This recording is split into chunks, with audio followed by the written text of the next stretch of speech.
Are you like me from years back, struggling to get your YouTube channel off the ground and noticed by others? Well, perhaps we can help. We are now introducing a new sponsorship opportunity to our channel. The ability to have your channel be promoted in our videos and get a professional showcase of it to boot. These sponsorships will appear at the beginning of the most recently made video after your purchase of the sponsorship, for one video per purchase. This will be a great way to bring new viewers to your content through our fan base, and be associated with YouTube stars like moi. Egotist. Of course, we won't just be promoting any channels. Before purchase can be made, we will need to see your channel and we will assess if we are happy to be associated with it and that its content is well made and advertiser friendly. And we don't just do YouTube channels. We can do webcomics, written stories, art pages, or any other creative works you've done. To start the process of approval, head over to the website in the link below and fill out a request form, and we will take a look at your channel. Once approved, we will then send you the payment details, and once we've received the money, we will make your sponsorship video, which we will send to you in advance for your approval before release. This will not only help boost your YouTube career, but it'll also help support this channel and help keep it going. And we need food to live. Cartoons need to eat too. So what are you waiting for? Head over to the website and start your journey to get your channel noticed.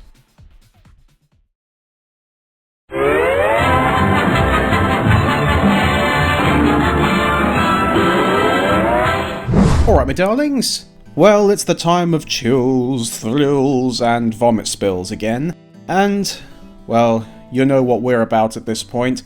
We've been doing this yearly series even longer than we've been doing Ardmay. So are we gonna do something different this year like we did with Ardmay? No, best not to rock the boat too much. I mean, my boat is full of leaks and made of third-rate wood, but still, I've got to keep it floating either way. I think you'll find I'm the one keeping it afloat. Yeah. But let's not waste time and get right into it with Unintentionally Scary 5.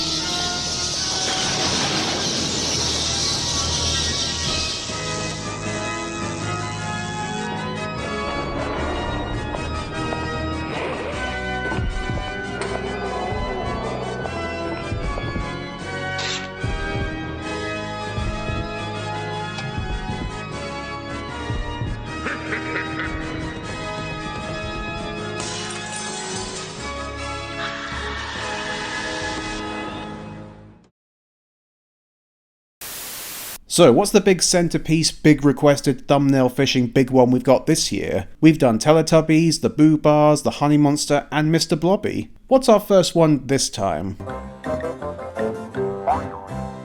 Oh my lord.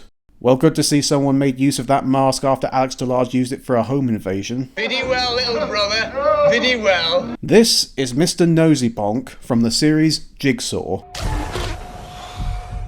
No, not that Jigsaw. This guy's way more terrifying. It was a variety show that aired on the BBC, of course, from 1979 to 1984, and actually functioned as a launching pad for some future stars, including a pre-Doctor Who Sylvester McCoy, but, unsurprisingly, and regrettably, the thing that most people take away from the show is this guy. A character looks like if the Slender Man had a botched facelift and decided to become a waiter. Well, of course, that's a natural career move, isn't it? His shorts were very much old-school style pantomime routines, in the style of shows like Zap, which came later of course, and much like Zap, the exaggerated performances, obnoxious sound effects and music, and just the creepy air the shorts had about them made it all the more terrifying.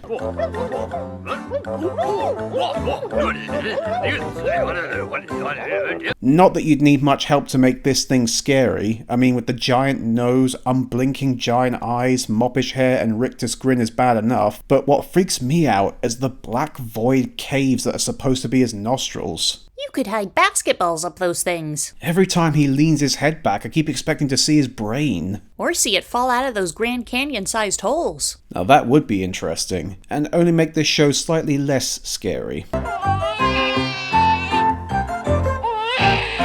I don't blame you, kid. Though, what I say means nothing compared to what Charlie Brooker said about this guy. But my enjoyment was tempered somewhat by the regular intrusions of Mr. Nosy Bonk. Because he struck me as precisely the sort of figure who'd sneak into a stranger's bedroom in the dead of night and knife you, and knife you, and knife you, and knife you, and knife you, and knife you, and knife you, and knife you, and knife you. And this is the guy who created Black Mirror. Starting to see where the show's inception became a thing for him. Unlike the big things I talked about in previous years, Mr. Nosy Bonk doesn't really have a life outside of the one show he appeared in, outside of memes and spoofs made from people who sadly remember this horrific thing even existed. And I think that's for the best, really. This guy already lives rent-free in the minds of kids who were unfortunate enough to see this back in the day, and like Freddy Krueger, that's all it takes to keep bringing him back. Truth be told, with the rewatching of Psychoville I've been doing alongside Enchanted Essays for the last few weeks, I'm surprised something like this doesn't appear in it. This just looks straight up like something Steve Pemberton and Reece Shearsmith would create. All he needs is to be wearing blackface and he'd be all set for that. Okay now, let's move on to the next thing, before that nose pokes its way through the screen to stab my eyes out. A knife you, a knife you, a knife you, a knife you, a knife you, a knife you, a knife you.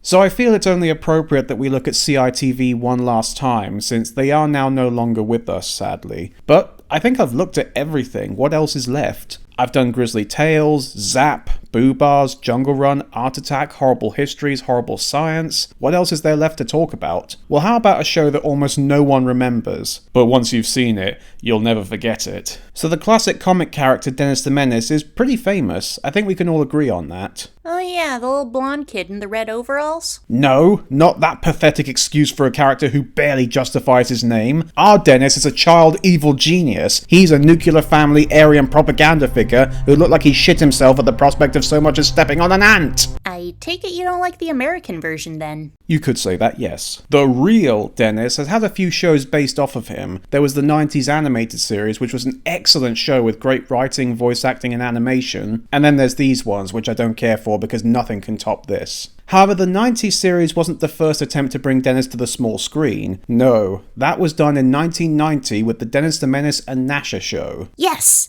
About time the true stars that are us canines get top billing. You say that, but I don't think you'd be very proud with the way they did your boy, or any of the characters in this series. Check this out. I can't believe it!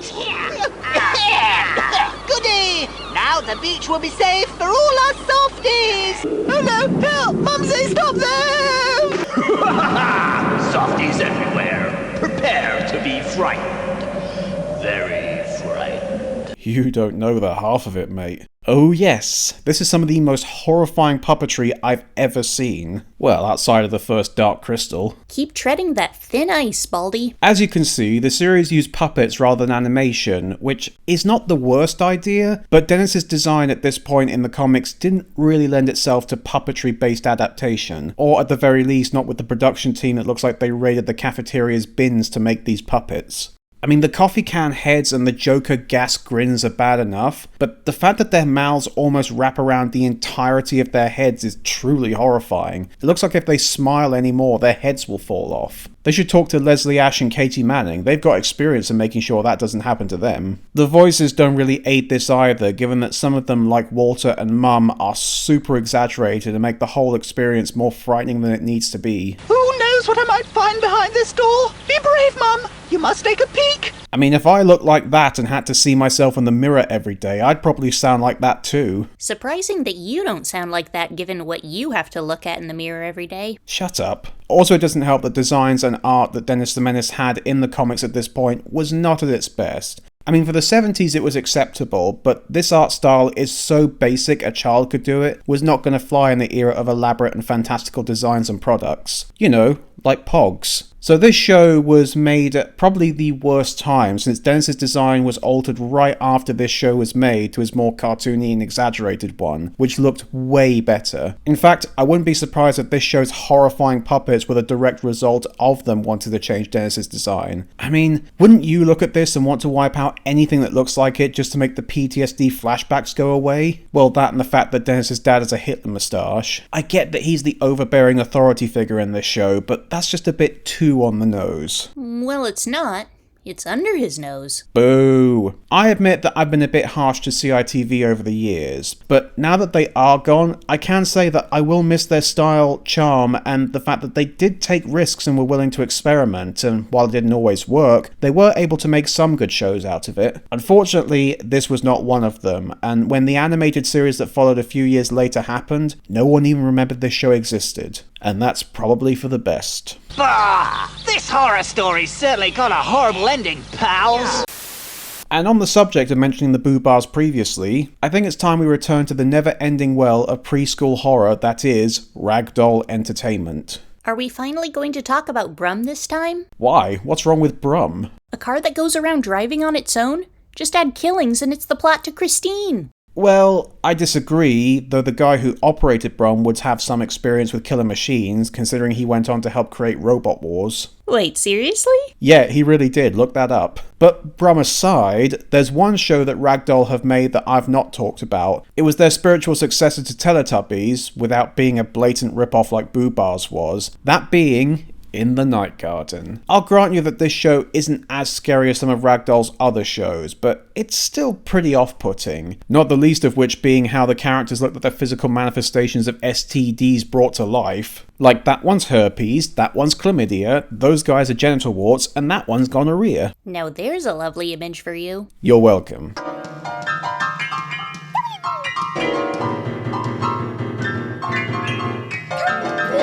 Despite how insanely popular this show was, it didn't last very long, only 2 years. Maybe the garden was visited by the penicillin penguins. Stop that. Okay, I'll leave it there. Also, something that is legitimately terrifying is how big some of the characters were in real life. With the use of the sets and scaling, you'd probably think that they were roughly 5 foot or so. Oh no.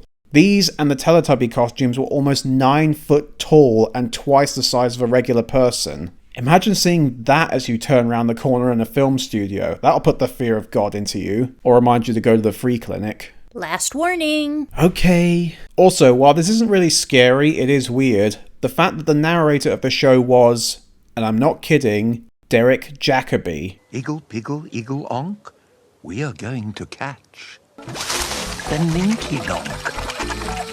I've not mentioned this before, but Derek Jacobi is my all-time favourite actor. And to see him narrate the nonsense you see here, it's almost terrifying to see actors this good reduced to shit like this. But I think Ed Byrne put it better than I ever could. Look, Iggle Piggle, it's the Ninky Nonk. Oh, the Olivier said my Hamlet made him weep like a little girl. And that, in itself, is greater than any tragedy Shakespeare could ever write. The only way he could have made this show scarier is if he narrated it in his Nicodemus voice from Secret of Nim. Come closer, my child. Closer. I must tell you about Nim and our plan. It would make it feel like the narrator is dying and that this show was the last thing he did with his final breath. What a horrible way to go. While Ragdoll are still going with more shows that scare the living daylights out of kids and their parents, this was the last show that they made that really set the world on fire. Or at least the last that made you want to set the world on fire from how horrifying it is. So, until they come up with a new nightmare fuel show that melts your kids' brains and sucks the money out of your wallet like a vacuum for your hard work, it seems that Ragdoll are but a faint shadow of their former selves, struggling to perform as they once did. Much like what happens when you have syphilis. I warned you! On to the next one. So there are plenty of shows that are quite frightening for kids, but they are supposed to be, so I don't think they really count. Our Real Monsters, The Real Ghostbusters, Invader Zim, plus those shows are all really good, so I can't really rag on them. But every once in a while you get a show that goes a bit too far with its frightening elements, or just gets unbelievably weird and off-putting, and that sums up the series Round the Twist to a T. I'm amazed it took me so long to get to this show. I should have talked about it in the very first Unintentionally Scary video, because this show scared the hell out of me. And granted, I think that was the intention, but it came off as less scary fun than disturbing and arguably illegal scary. Illegal? Yeah, we'll get to that. Round the Twist, not to be confused with the similarly named but totally different Round the Bend on the other side, was a sort of anthology serial and semi-horror series. I say sort of because while each episode was its own self-contained story that were totally random and had no links to each other, it always involved the same setting and family, but it clearly was trying to invoke shows like Tales from the Crypt and Are You Afraid of the Dark, but trading in the dark tone with just the weirdest and most insane ideas you've ever heard. Like, how about a story about a family of beings who can run through walls. Not weird enough? How about a living scarecrow who chases after a girl Scream style because he thinks she's his wife? Or how about a living boy made from an ice cream machine so he can make ice cream from his nose? Jumbo, you'd never guess it came out of your snozzle. Or a boy swallows a creature called a whirling dirfish which goes into his penis and allows him to spin it like a propeller, or have a whirly willy as he calls it, and swim like a maniac. You've got a whirly willy. What the actual fuck? Oh yeah, that's the possibly illegal element to this show. I mean, we don't see his penis, very thankfully, but still, the imagery that arises from this episode, I'm amazed they could get away with it. As I said though, this show was more creepy than it needed to be, and I think a lot of that is because... No.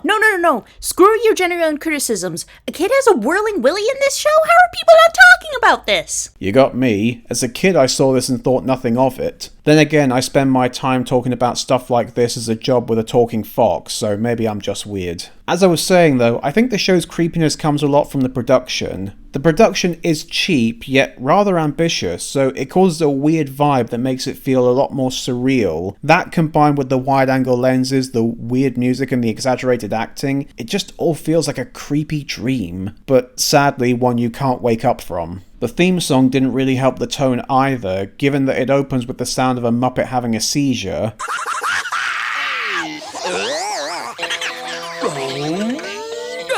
And then moves into very eerie girl choruses singing the song in perfect harmony. Have you ever felt like this? Have strange things happen? Are you going round the twist? Are those the girls who would go on to do the Coraline theme?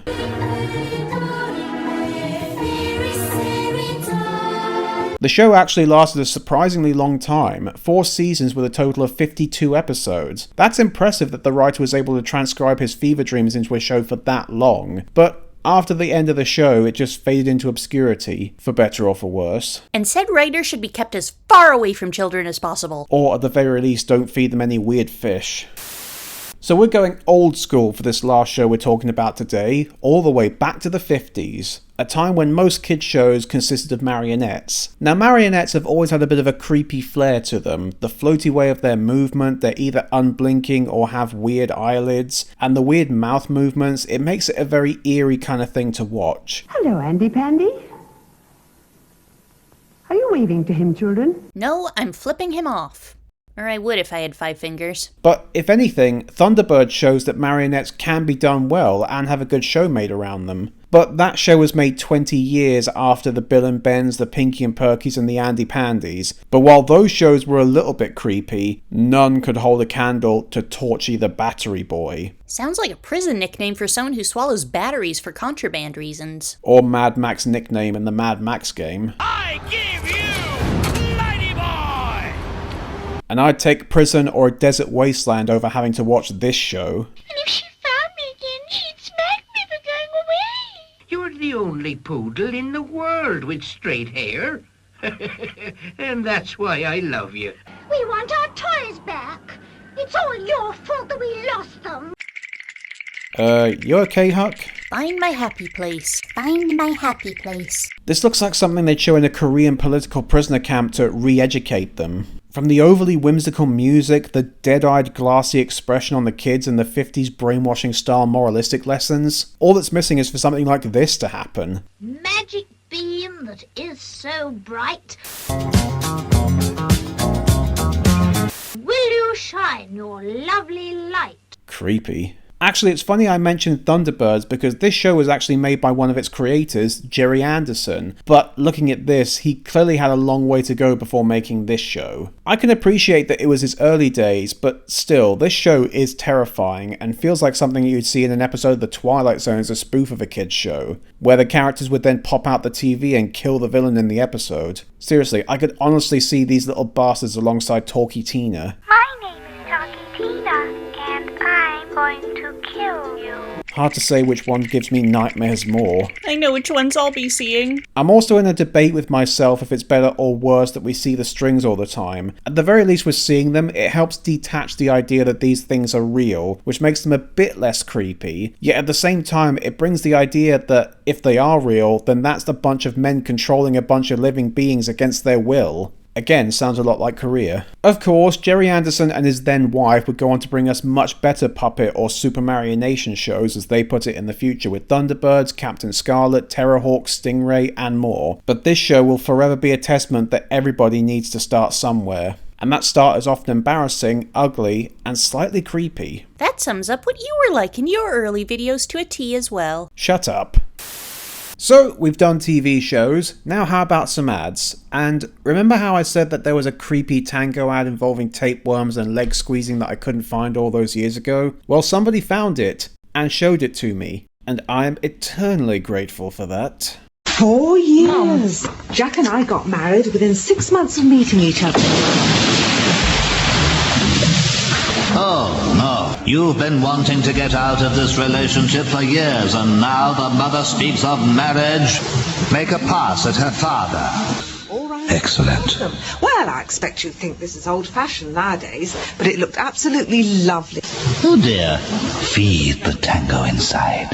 So, I guess that's not technically a tapeworm, unless stomach ulcers can grow faces. I'm not sure what that is supposed to be, though. And if they can, then it would explain where the voices inside me come from. What? Shh, we're talking about creepy ads. Also, for the record, that's John Coleshaw playing the thing, but to me it looks more like Greg Wallace, who, again, given how much he loves food, I wouldn't be surprised that he has a mini version of himself in his belly telling him to do weird things. Also, that's Michael Smiley as the dad, who you might recognise from Rogue One, Doctor Who, and Black Mirror. Another thing in this video that links to Black Mirror, and yet is still distinctly less weird and creepy than this. Seriously, who the hell was making Tango ads in the late 90s and early 2000s? I have never seen such a bizarre, off-putting, and just messed up set of ads in my life. I would say this would put me off drinking Tango for life, but let's be honest, who even drinks Tango unless where you're buying it from has no Fanta? Or Orange Crush. Alright, Yankee boy. One last thing to say, of all the things to try and get out of a tedious relationship, this was your best idea? Whatever happened to shagging her best friend? That always works. Well, I'm guessing it does, I wouldn't know. Does it really? And you wonder why you're still single. Alright, let's go to the next one. So let's go a little bit different for this one. AI software is becoming a big double-edged sword now. The capabilities are outstanding, but the threat of it replacing all digital-based work is a genuine fear. For me especially, I'd hate to be replaced by an AI virtual puppet with no soul. I thought you had been already. Quiet, you! But the other problem that AI software has is what it creates just looks really creepy. DeviantArt has sadly been overtaken with creepy and filthy AI art, and now people are starting to make fake ads on YouTube using it too. And there's plenty of freaky looking ones out there, but none more so than this Planet Mountain Dew ad. What planet are you guys from? Planet Mountain Dew. The place where all your dreams come true.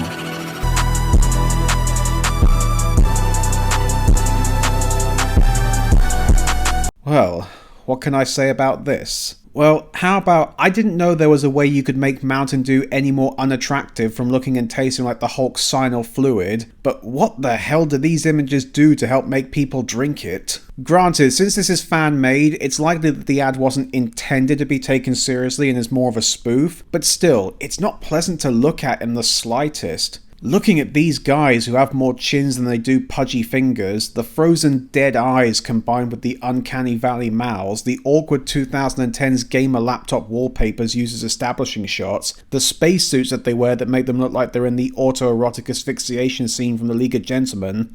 You are doing splendidly, my children.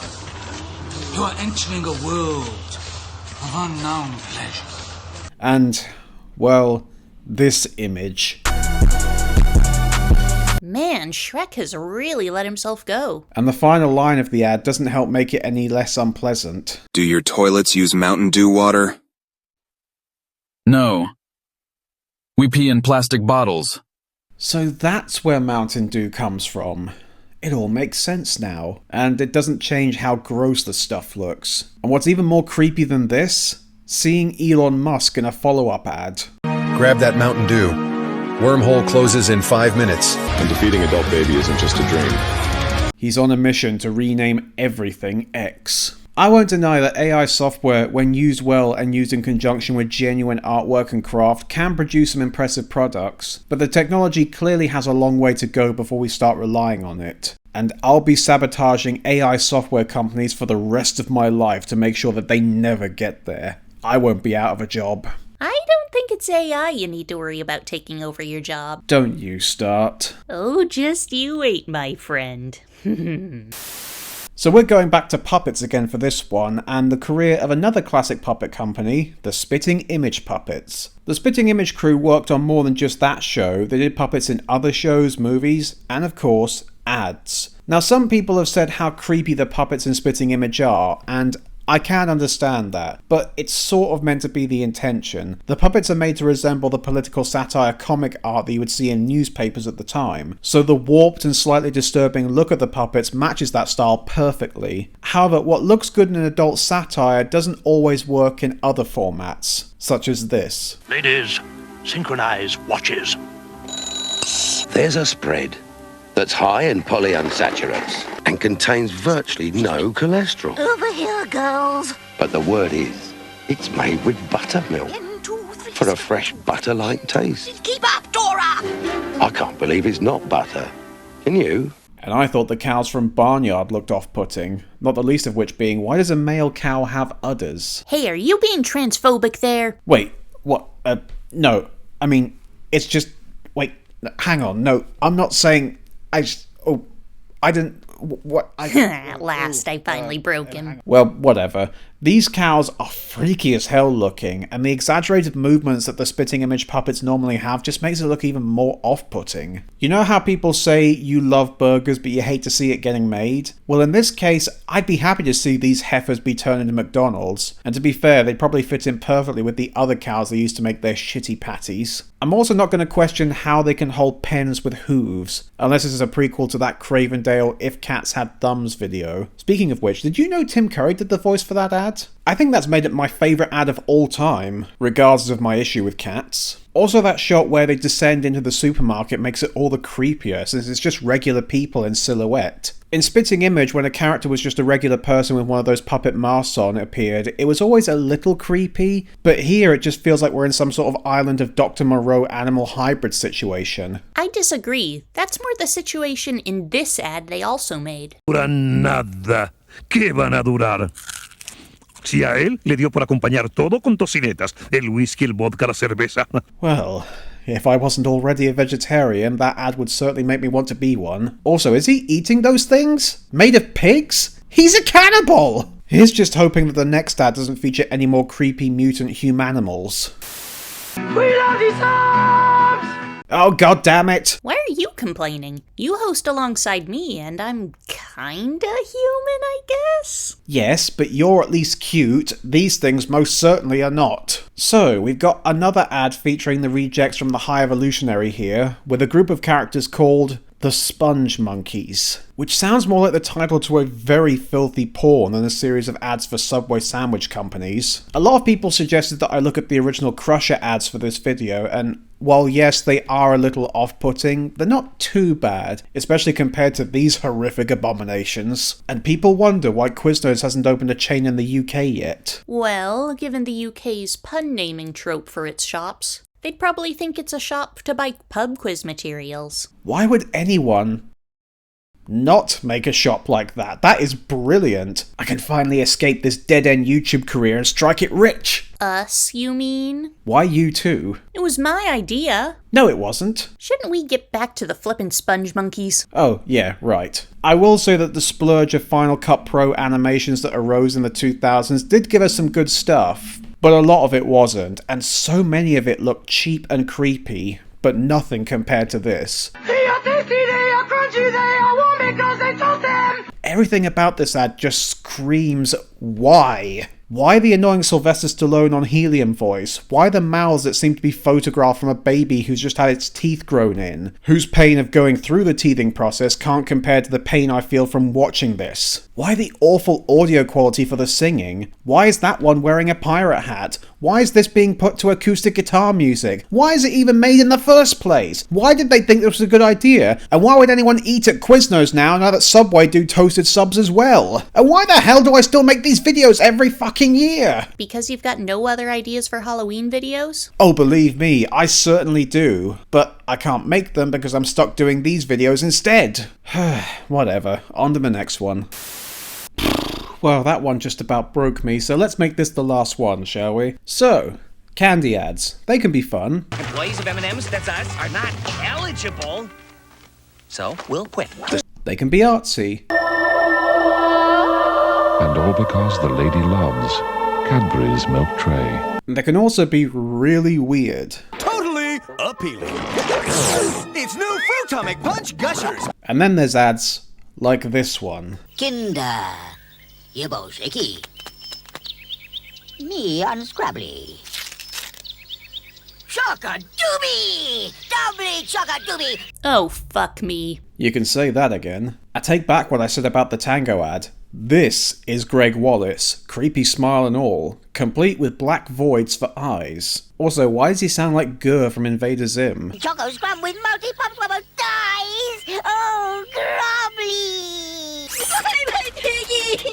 I loved it, you piggy! I loved it, you! Is this another disguise he's utilising? What's Zim plan here? To make everyone on Earth kill themselves at the sight of this horrendous thing? Well, that's what he does at the end of the ad. Can I join him? Are we sure that this isn't the reason why Kinder Surprises were banned in the US? Not that kids might accidentally swallow the toys, or that the capsules might be used to smuggle drugs. No, really, that did happen once. But because parents in the US were afraid that this evil egg with a child molester grin would show up and steal their kids if they rolled out the welcome wagon to this nightmare fuel from Europe. Though then again, still not as scary as the TurboTax Humpty Dumpty ad. Oh, not again. Are you alright? Doing his taxes. Bloody hell. As if doing your taxes in the US wasn't scary enough. Is it over yet? Yeah, it's gone. And I think we should call it there for today. So, I've had enough of this and... Happy Halloween, everybody. What are you going as, Huck? I'm going as Disney Me. What?